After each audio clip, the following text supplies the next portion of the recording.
Join Discord, it is fun, join now! Can we talk a little bit about Caspian side sig? Look, this Hattori, she's in the orange, and she's dead. It's a very strong move. It didn't always used to be that way. It was kind of underwhelming in the past a little bit. That KO'd. I think I'm on 7 strength, 7 speed, so I'm like a 7-4-4-7. I'm not entirely sure. I'm on whatever speed stance is, but yeah. It's a reversal grab, so you can use it in a disadvantageous position and then get into the advantageous position from it, which is always good. And then it also just has a bazillion force that got buffed. Not recently, it's within like the past little year. Also recovery time you see right there. It's a pretty powerful move. I say that as I miss it twice, but have I gotten punished?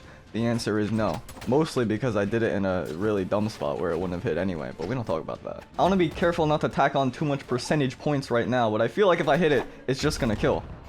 Yep. I saw on the loading screen, I am 7-4-4-7, so although it's probably not gonna kill that early on Shipwreck Falls, either way, my tummy hurts. I'd say there's 5 or 6 things that make this sig really good. You already saw the first few, which is that it's a reversal sig. It's got a lot of force. Like that KO, they were just straight up in orange. It didn't even clock into the red. The recovery time as well, but there's a few more that I think are a little more hidden that people don't really think about all too much.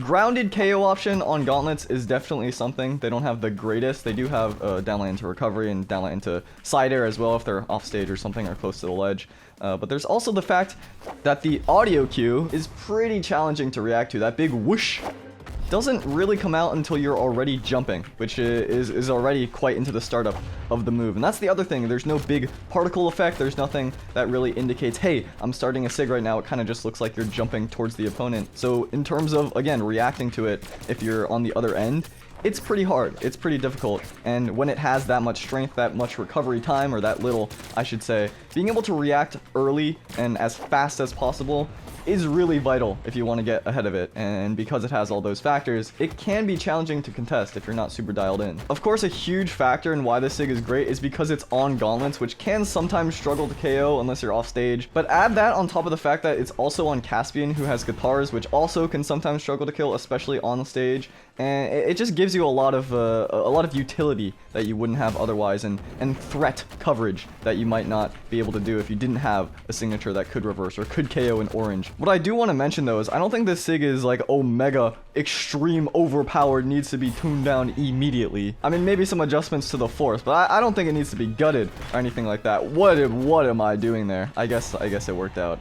In my head I was probably thinking of doing ground pound, but my voice was speaking faster than my brain was. But part of what I think makes this sig really powerful is that it's kind of sleeper. You don't really think of this when you think of the best sigs in the game, or even the best gauntlet sigs in the game. I mean, there's Petra, who is kind of a very overwhelming in that category, or can be and has been in the past. But this one, kind of like the Isaiah sig that I made a video on a little while ago, is it doesn't look very intimidating, very overwhelming, but in terms of gameplay, in terms of status tax, it very much is. I was really hoping I could get a wall bounce there. Unfortunately, did not go my way, but it appears the game has. This is something that I've mentioned in the past. It's like a bit of a meta buff, or maybe an off meta buff is a better way of putting it. Legends that you don't see overwhelming numbers of, even if they're not super underplayed or anything, you just don't see them as frequently as others, will tend to have some niche strategies that you can really get away with if you are playing them and if people aren't really used to them. There's also the case with crossovers. Is a kind of similar conversation where if you're not really used to the signatures, you can kind of get away with a lot. And I'd say that Caspian Gauntlet side sig does fall into that category a little bit in terms of how much the discourse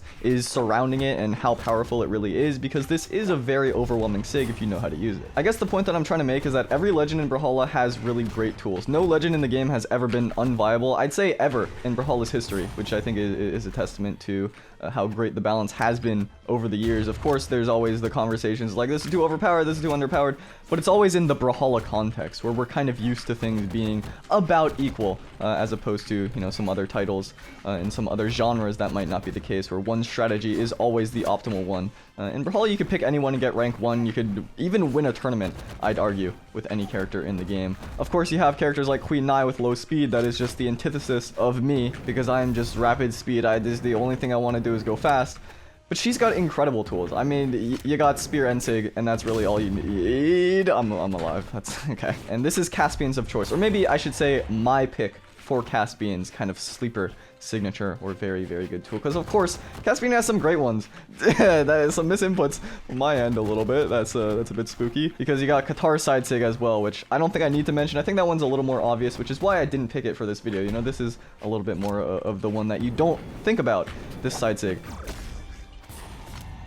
It sucks. Another one of the strengths, I know I said there were 5 or 6, I completely forgot that train of thought, is that you move alongside it. So even if the hitbox isn't big, as long as you position yourself properly, you are going to hit it pretty consistently. That's the thing with a lot of movement-based SIGs in Brawlhalla. You'll look at the hitbox and you'll be shocked at how small it is because you move alongside it, and oftentimes that can give an aura of priority. Like Yumiko side sig is a great example on the bow. That thing has a tiny hitbox, but you don't really think of that move as low priority. Same with the core hammer down sig. It's literally just a tiny little dot, but that move kind of beats out a lot of things. Because you're moving alongside of it, you're moving through your opponent's hurtbox, and therefore it has that kind of ability to make you think that it's a super high priority move, and in effect it is, because you are moving in an area where you wouldn't otherwise. I just got so faked out. Speaking of movement, that was crazy. I don't know if what I'm saying makes any sense. It has been a while since I've done commentaries. This is immediately after the high speed one with John Cena, so I'm a little bit famished. So hopefully that lines up with any kind of logical thought. If it doesn't, let me know. I can try and explain it further.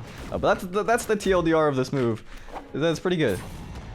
Unless they don't have jumps. Let's close it out with one last game here. I have to finish this off with the side sig. It wouldn't be fitting any other way. I was a bit too slow there, unfortunately, to get that one. And then I jumped too deep. Gotta reset my jumps.